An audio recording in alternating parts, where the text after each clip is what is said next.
Now we are going to discuss kingship by crime. Nicola says that he discussed about Agathocles, who was a private citizen, and he rose through rank from becoming a commander. Then he achieved becoming the ruler by using crime. He decided to become king by using whatever violence is necessary, and after securing kingship, he stopped the violence. So what happened is that he decided to call all the senators and richest men with a pretext of discussing business of the state, and with a pre-arranged man, he along with his men murdered them all. And after this massacre, he became the king of Syracuse without any resistance from the people. Now Nicola says that we may wonder how come that a man who was a murderer, countless murder and betrayal, hold on to his kingdom without any resistance or conspiracy from the people. Where equivalent, there are people who are equally ready to use violence or cruelty. They are not able to hold on to their power in peacetime, never mind in war. So Nicola says that cruelty is, it's about, the question is whether cruelty was used well or bad. And to decide, he says that if we ever speak of something bad, it should be short and decisive. If something is bad and we use it well, it should be short and decisive, not more than necessary, and after securing your position you have to stop. And it is badly used where in beginning you are not drastic, but you go increasing cruelty rather than easing off.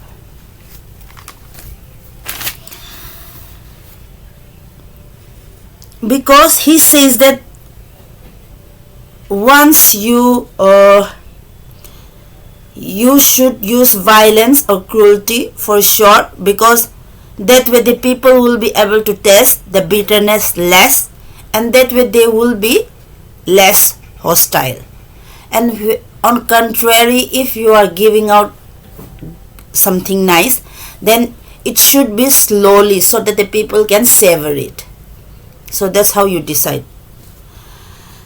Next is a monarch. When a monarch comes to power by using by either by common people or the nobles. And to distinguish noble, he mentioned two types. What kind of nobles will be there? The first is that the noble who will tie themselves entirely to your destiny and with no greed. As a ruler, you have to respect them and sever them. Yes.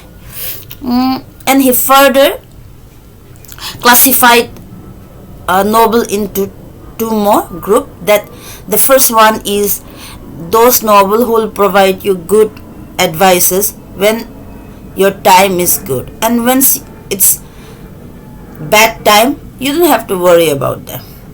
The next is the next noble who hold on to with a calculation and ambition. You have to be guard against them, because when times get bad, they will work to bring you down. So this should be declared as an enemy from before. Here he mentioned that a tried proverb, that the man who build his house on people is building on mud. Then what it should be built on? And If not on people, then he says that his answer to that is that here he says, okay, right, he didn't use the word ruler. He says the tried proverb means man, okay, who build his kingdom. His man who built his house. He says, he didn't say A ruler or kingdom. Yeah. Now he is answering that this proverb is for private citizen. It's for people. Yeah, it's for people. If they rely entirely on other people to rescue them, when things get tough, then they will be let down. Yeah, then that's Not for a ruler. And for a ruler, now he is going. How years? What question is that? What a ruler should build on? He says that a ruler mustn't count on things when it is going well. When the people need your government, then everybody will come promising that they will shed blood for you. They will die for you. They will give everything to you because they know that there is no question of dying. So that's why they are promising. And when the government need the people, they will turn their back on you. So he says that, and what's so critical, dangerous about this moment is that for a ruler, I think even apply to people as well. He says that you get just one shot at it. So a sensible ruler will always work out things in such an arrangement that the people will always need them. That way they will always remain loyal to you. Right? yes.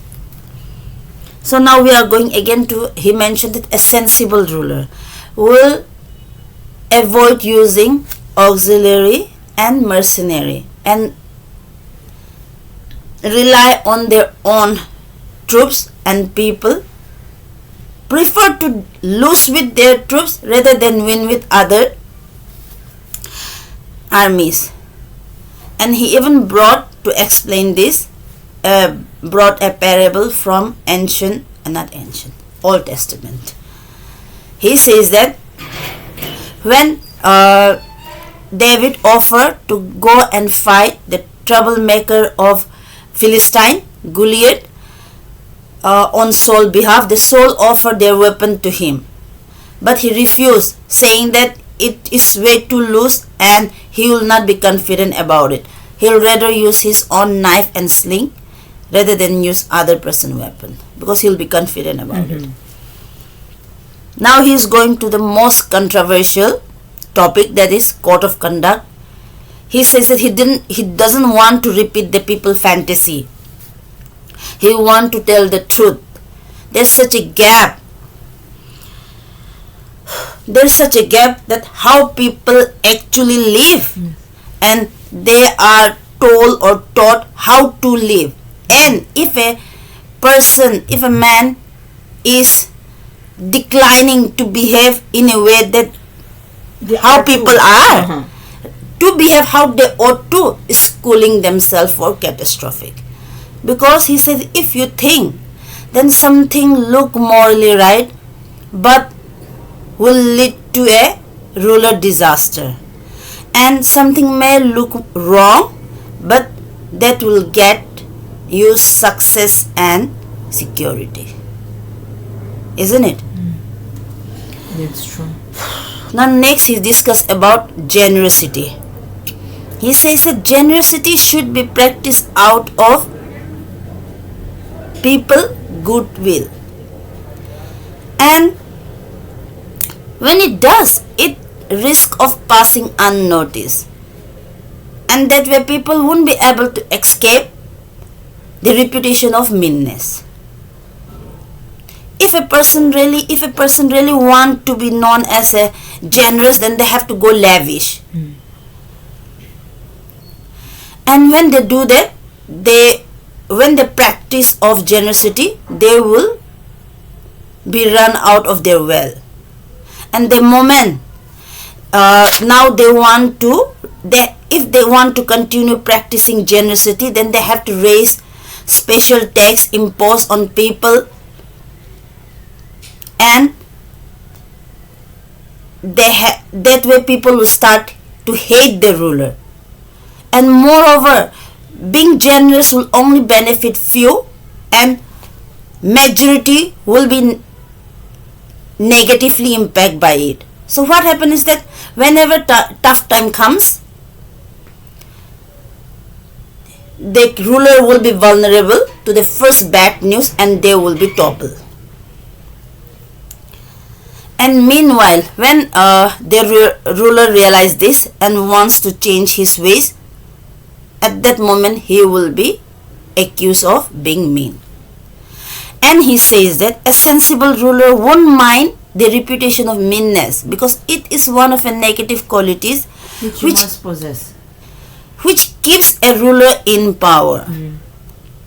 Because he says that nothing consumes itself more than the reputation of being generous. While practicing generous, you run out of your wealth, and when you run out, people will hate you for being poor. And if you raise special tax and you impose and you become grasping, the people will hate you, despise you for that. And he says that, Niccolo says that a ruler must guard against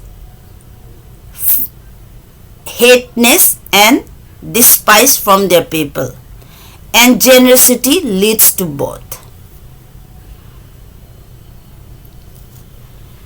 Next, he says that a leader must think coolly, cautiously, and humanly. Do you think that this rule just apply to ruler, or you think that even all of us need to do that? Humanly, Cautiously, and coolly. That's someone. Of course, I think, right. Yeah, all these principles and rule which he talks about, a person must possess. Right, if they want to do well in their life. Yes. Not just to a ruler. Okay, Yes, something maybe applies just particularly to ruler, how they try to provoke us. And even fear, I think that doesn't apply to us, normal people. No, I do it this. No, I don't think so. It applies to I us. think I'll explain. Then he says that when if a ruler is too trusting, they become careless. If they don't trust no one, then they become themselves unbearable. So he says that it is safer, now we are going to safer, to be feared than loved. Because this would be a bad advice if the people will be good. But he says that a lot of people are ungratitude and they are unreliable. They are greedy for cash and they melt away in the face of danger. Maybe not immediate danger. Until you are generous, they will all say that they will promise, they will die for you, they shed their blood for you, because they know that there is no question of dying. Isn't it? Yes. So he says that a ruler who relied entirely on people promises and didn't take any precaution is lost. You were asking this about this, isn't it? What a ruler should do. They shouldn't rely on people promises, and then what they should do. No, I didn't say people promises. It was on people. Okay. So he says that he explained a man nature, innate nature, that for me that's applicable to all of us, not just the ruler, but you said it. So he said that men are less worried to let down of someone who make themselves loved than someone who make themselves feared. But letting down your loved one is a very normal human So behavior. that's what, right. So that's what happened. Everyone lets down. I don't think so anyone in this world is there who is not letting down another person. So sometimes it become critical moment. At times, letting down for a small matter, you can let it go, but at some point that become critical. I think the distinction is. But what I meant is that, and then especially that cruelty part, where it's one of the characteristic, right, of a king, that they should be cruel at first, but it should stop. Yeah, I don't think so. It's in normal life. Now cruelty is needed. Now cruelty is not needed. Fear maybe. I understand as a government, they may have still this quality they must possess, this fear, but cruelty is not needed anymore. When you see around right now, you don't think that there are. No, I'm not saying that it's not being done even now. I'm saying that it's not needed. Do you think that we have evolved so much that we don't go barbaric rock anymore. That's why they do, but I'm saying it's not needed. So They should then how to doing stop that. them? How to show them? How to show this? How to stop this behavior? That I do not know, but I know Do you that think it's that not violence, needed. then cruelty is not needed? Of course, the army is going into war. I don't consider that's a cruelty, because both side possess equal armed force. That's not cruelty. So in between, whoever civilian dies sometime, all those massacre or war collateral damage, what are those? Yeah, that's not needed. So next we are going to say that men are less worried, but he says that since men are sad lot in gratitude, gratitude is forgotten the moment it's inconvenience, but a man doesn't forget fear. Yes. And fear of punishment. You think that this is just for a ruler? No, fear. I understand. I already told you, fear is, I think, is one of the qualities which a government must possess in order to show even other countries, not even their own people. But cruelty is a different thing. Okay. Then he says that next, when a ruler is making himself feared, he can't inspire love, but fear is perfectly compatible with being not hated. And he says that a ruler can do that by keeping his hand off from his people, property and woman, because a man forgot that sooner the death of his father than the loss of his inheritance. So next we are going to discuss how the battle are being fought. Typically human use laws and animal use force.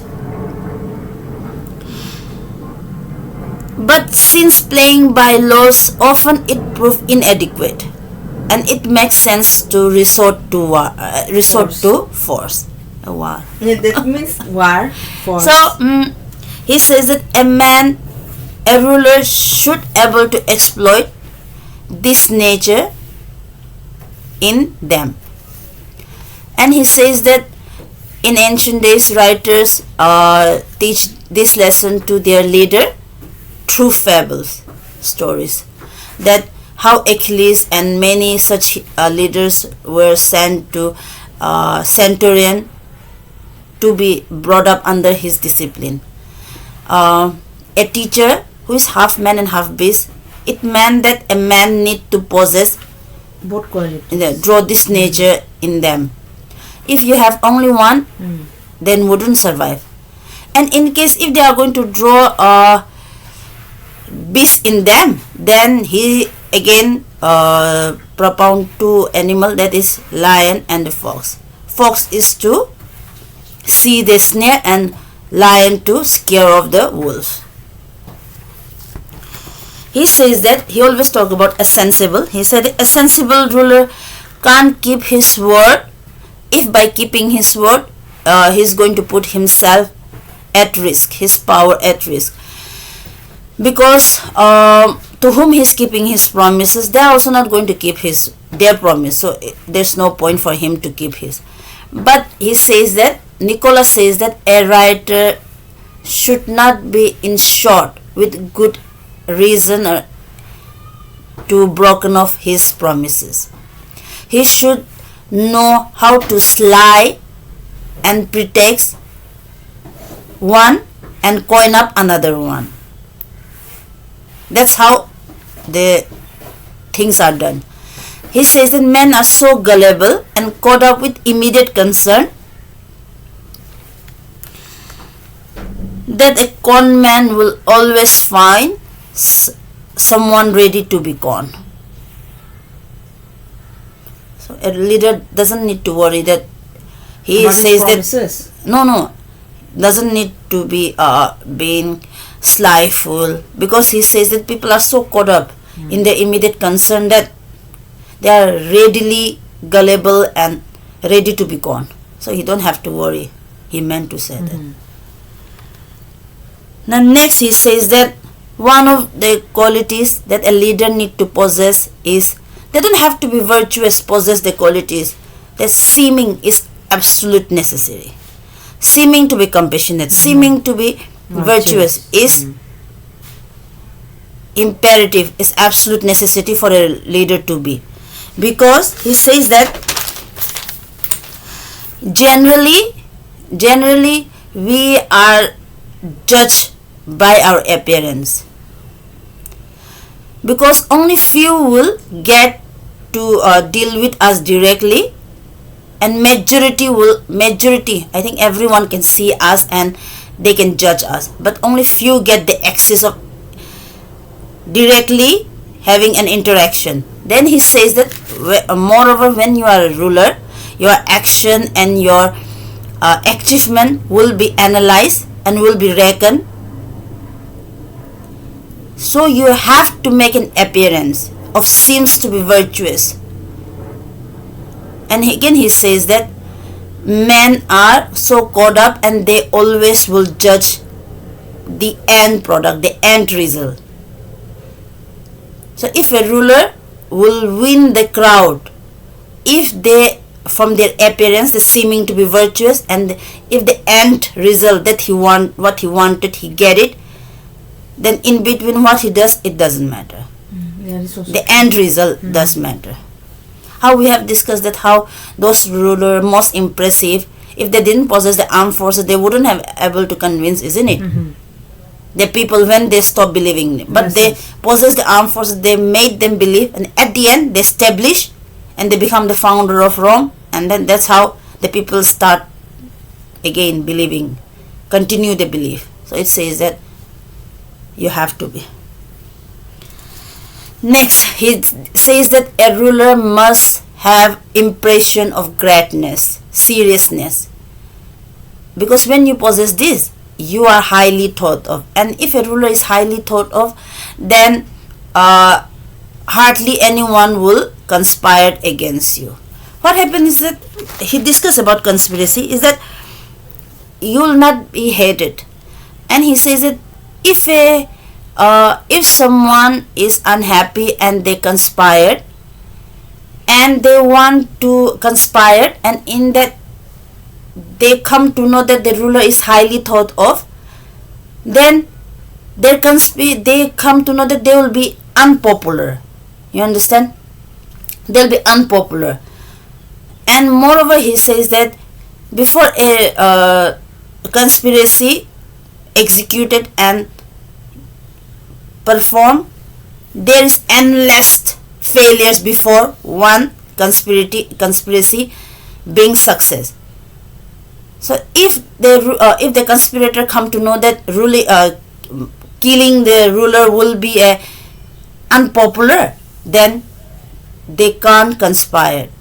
It will be fail. And he says that a conspirator, to accomplish this, he need a accomplice, and for that he have to disclose his plan to them, and that accomplice, if they come to know that if they betray this conspirator and will be benefited by it, so again this will cause a failure to the conspiracy. And he says that either the accomplice is bitter enemy to the ruler or a good friend of the conspirator if they continue to assist the conspiracy. So if a ruler have a highly thought of reputation, they won't. Yes, there is rare chance that conspiracy against that ruler. And yes. Now he discussed that when a sensible, he says that France is such a good government state, good governed state, and they laid the foundation of parliament.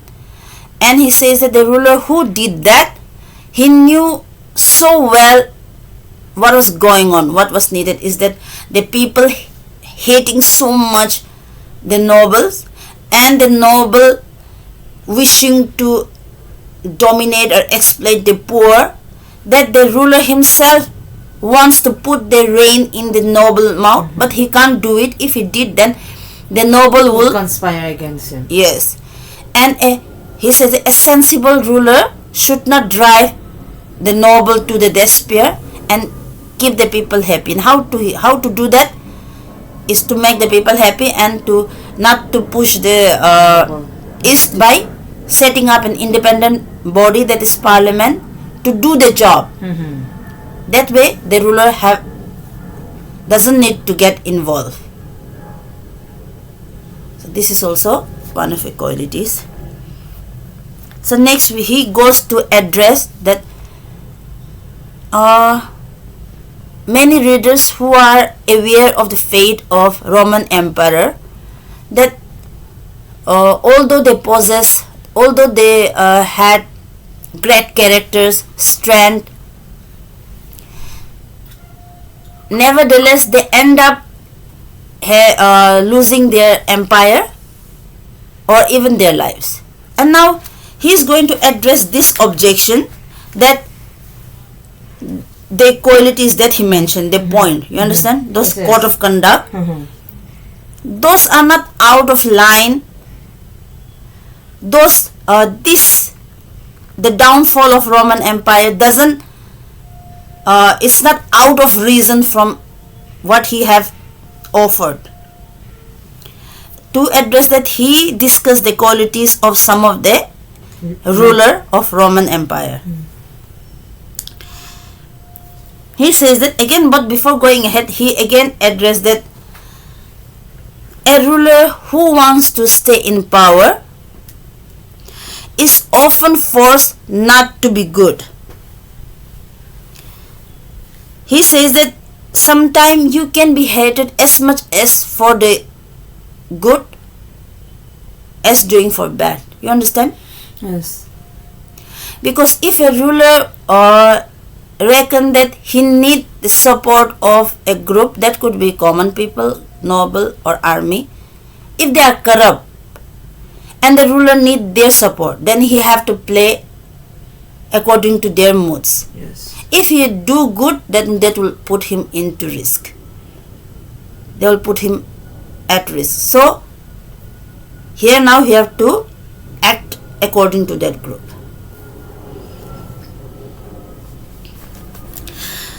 To explain this, he discussed about Alexander. Alexander ruled for 14 years and he possessed excellent qualities. And the best thing that he did is that he never executed anyone without a proper trial. But still, the army hated him, saying that he is affirmative, and he let his mom run the show. So they conspired against him and assassinated him. So good doesn't help. Now we are going to discuss some few more emperor of Roman Empire. So he discussed one of a great ruler, that is Severus. He says that Severus came to power, he took it power, he didn't inherit. And he says that he played both the fox and the lion, that he previously discussed about, the sensible qualities that a ruler need to possess. He says that Severus knew well that their ruler was weak and indecisive. So taking advantage of that, he decided to make himself a ruler. So he got the pretext that their ruler, what was the name? Pertinax was murdered. So he convinced he was the commander in Slovia. He convinced his army to march into Rome. And before people realized, he was already in Italy. The senators were so scared that they made him their ruler. And after that, declaring himself the ruler, he want to complete his conquest. So what happened? He faced two obstacles. In Asia, Niger declared himself emperor. And in West, in French, Albinus declared himself emperor. Realizing that it will be dangerous to tackle them, to make hostile to both of them. He decide to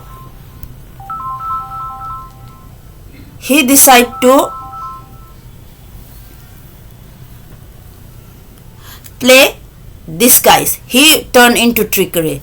He sent his message in West that he is accepting Albinus as co-emperor, and he turned to Asia to go and take over Asia. So he came and he murdered Niger and complete his conquest there. Then now he turned to West, to French, and when he reached there, he went to Senate and informed them that Albinus was in gratitude. Again he played disguise. He says that trick. He was slyful that Albinus was in gratitude. He conferred upon him the co-emperor, but he set a trap to kill him. So now he have to avenge that. So with this, he killed Albinus, and again he conquered both. So he complete his conquest with this disguise entries. He did really well. Yeah, right. He played well. Yeah. Now we are going to his son. He says Antonius possessed some good qualities, but he was ferocious and cruel. He almost wiped half of the population of the Rome of back then. And later even his close relationship were anxious near him, nervous him. And later he was assassinated by his own commander. He says that what happened is that this is rare case, but he says that Nicholas says that a ruler shouldn't commit serious injustice to those who serve him. And Antonius did the same thing. He killed the brother of his assassinator disgracefully, and he kept him as his commander and always used to threat him every day that I'll go into the same thing to you. So eventually this rash behavior caused him his Assassination. yes reason. And next he discussed about Commodus. He said that Commodus would have kept his kingdom without any problem. The people and the army both welcome him. As he didn't took over, he inherited from his father. But Nicholas says that he was sordid and he did so many unworthy things that a ruler shouldn't do it, and he commit those things. And he unleashed his greed upon people, his own people. So eventually people and army, they conspired and killed him. So right, you see that.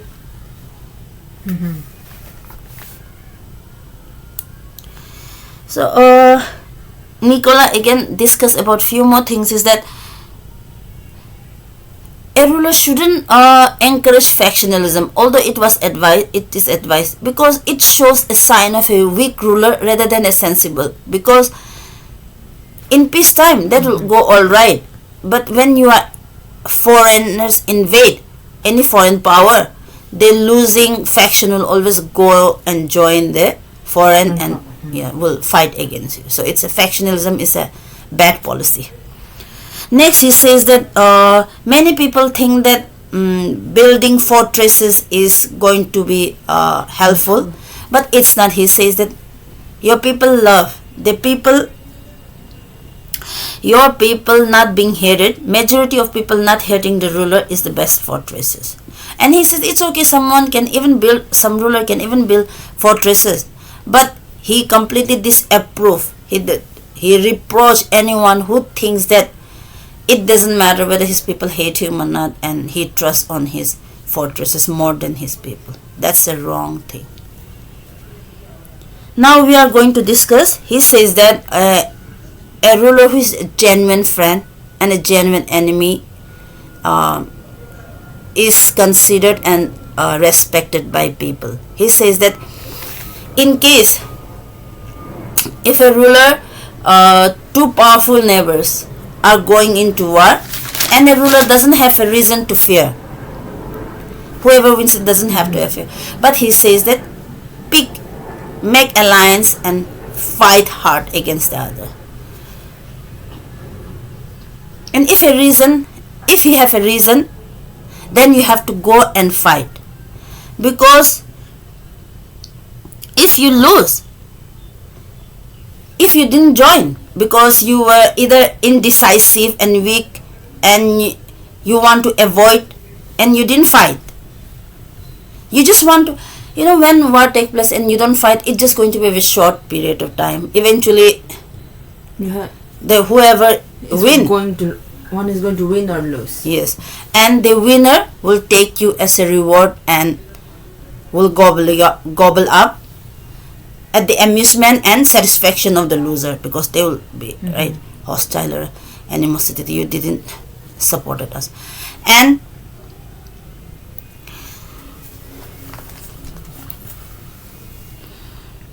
he gave an example of Rome.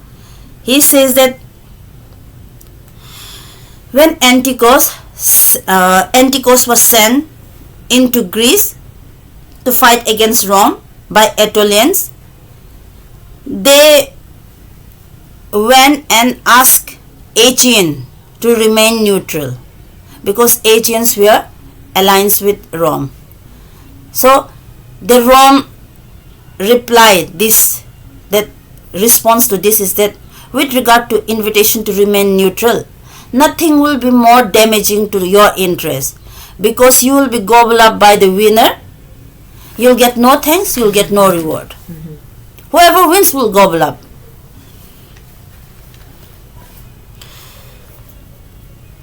Whoever is your contender,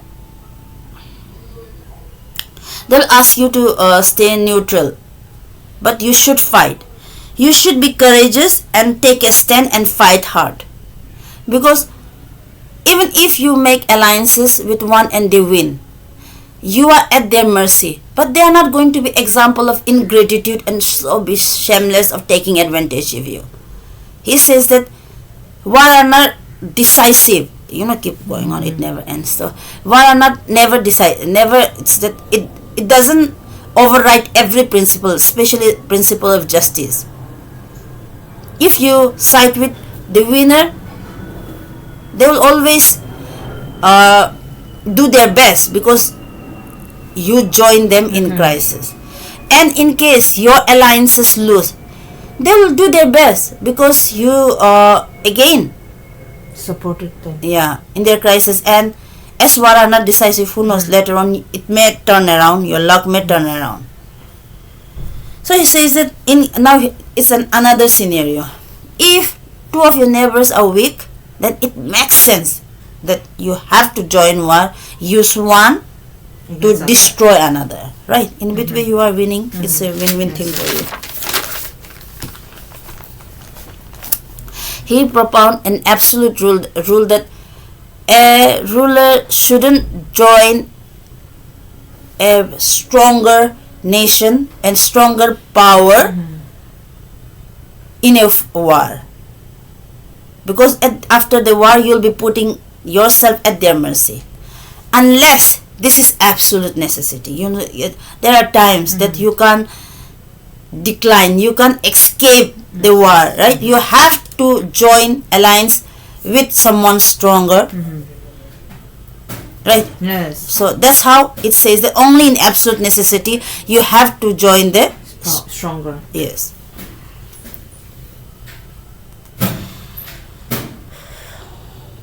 He says that in general, again he's discussing, I think again this applies to all of us, not just a ruler. He says that in general, a ruler never imagine that any decision he takes is safe. Okay. He have to reckon every decision and possibilities and choose the one which is less damaging, which is less option of damaging, or which is less harming. You understand, right? So that's how a sensible ruler have to do it.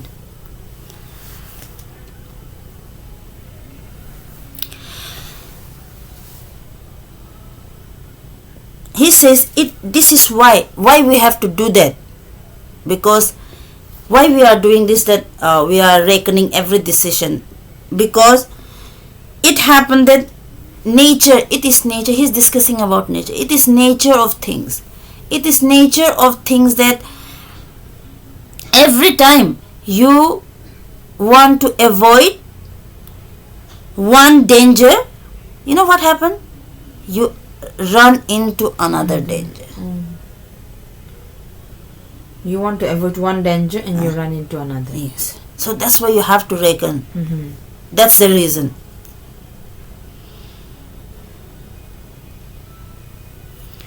Now he says that, now we are going to another point. This is important. That's that. He says that there are 3 types of mind. You understand what kind of mind? No. That one mind is there that they grasp things unaided, on their own they can get things. And another mind is that they can see who gets things, right? They can see who can get it things. And third one is they don't see anything, they don't get anything. So the first one is extremely valuable. Yes, yes. The second one is good, Also important. valuable, yeah. The third one is futile. They are soldiers. Yeah. So now we are going to, he says that court is full of flatterers, and men are so ready to congratulate themselves for the success and achievement, and to imagine themselves more successful than they are, and it's so easy to fall into this error. You understand? And he says that if a ruler want to escape this, then they have to find an intelligent minister and let him tell you the truth. Let him speak the truth.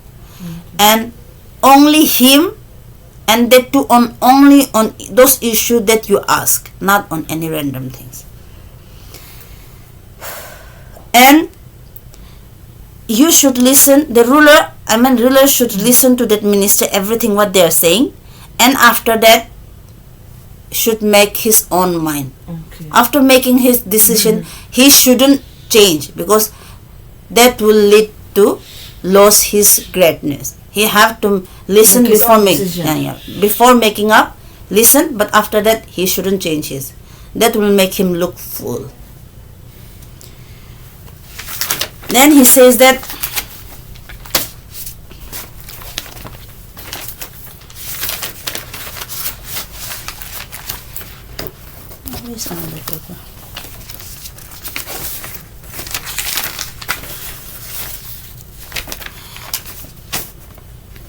he says that a ruler, there's a general rule that a ruler isn't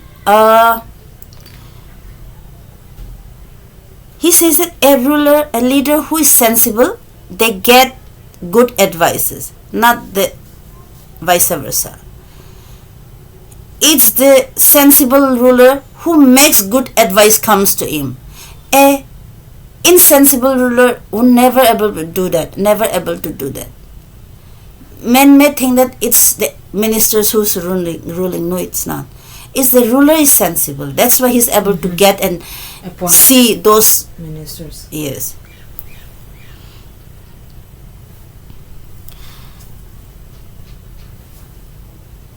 He says the question is not to find a smart ruler.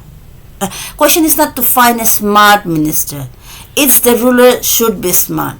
Because people will always be out there to get you.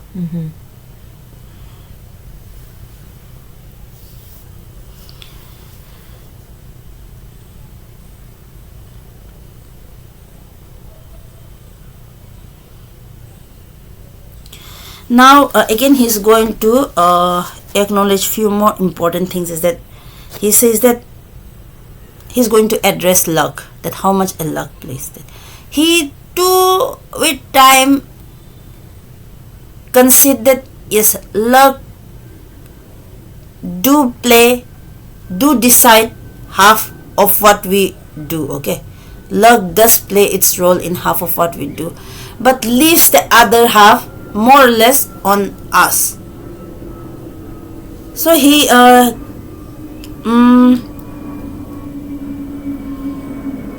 discussed about how to deal with luck. He says that there may be two men who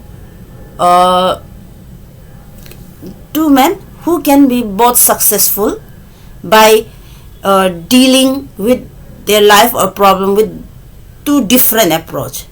There could be both be successful, but at times even these two men who follow the same approach, but they are not successful. One is successful and other is not. Okay, one person is impulsive and other is cool, calm, cautious, how he says. And both can be successful, and sometimes both can be cool, calm, cautious, but one can be successful and one is not. And he addressed it. It's just that time and circumstance, that circumstances sometimes decide what is needed. And he says we human, we are so if our nature is once built up in certain way, we possess a certain characteristic. If I'm a calm person, my circumstance may require to be impulsive, but I can't do that because since I have possessed a different personality and possess different characteristic, and because of that I may fail. And sometimes I'm impulsive, and then time need that, yes. and I may be successful. So he says that it is circumstance that decide which one will work. Although I don't agree to this. Me too. I don't agree. I don't agree. Most probably the calm and the I think calm person will succeed. Yeah, I don't agree to that. But he says that it is circumstance that will. Because whatever the circumstances, maybe the calm person will use his mind and. Yeah, there is a proverb. This too shall pass. The person has, if the person is sensible, then they have to. I think that they remain resilience, and this too shall pass, and then they'll be able to get it. Yes. Not at that moment, maybe. Yeah. They will be if they are them. But he addressed luck in this manner. So, what do you think about this book? How do you find it after the end? I really like the most part. I think it relates to people, even though he say about rulers. I like about the two faces. I think it even applied to as a person that we all must have two faces. And I really don't agree with the cruelty part, but that's how the world works, right?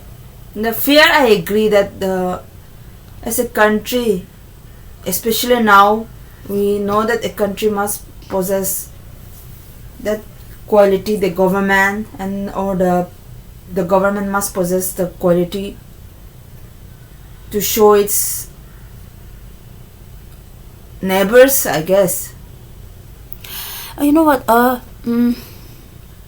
What hit me the most in this book is that about people behavior, that when Romans didn't reward the good behavior, because in my whole life, entire life, I thought that you should reward the good behavior. Yes, and when they told me that you shouldn't reward good behavior, that hit me so hard. And then another thing is that when he says that